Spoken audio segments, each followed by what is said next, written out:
अक्सर पार्लियामेंट के अंदर कई नेता भाषण के दौरान अपने बयान से सुर्खियों में आ जाते हैं। ऐसा ही कुछ देखने को मिला जब संसद के दौरान कांग्रेस नेता और सहारनपुर से सांसद इमरान मसूद बोल रहे थे तो उनके दाहिने तरफ बैठे सपा सांसद नींद में थे।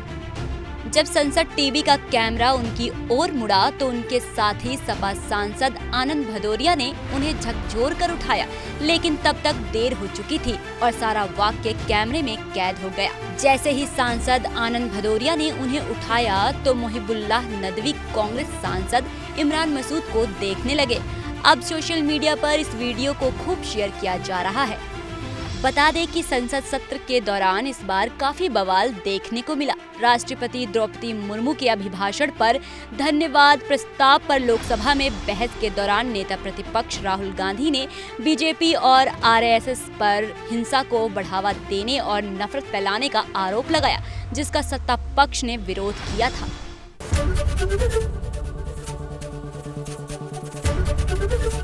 एबीपी गंगा, खबर आपकी, जुबान आपकी।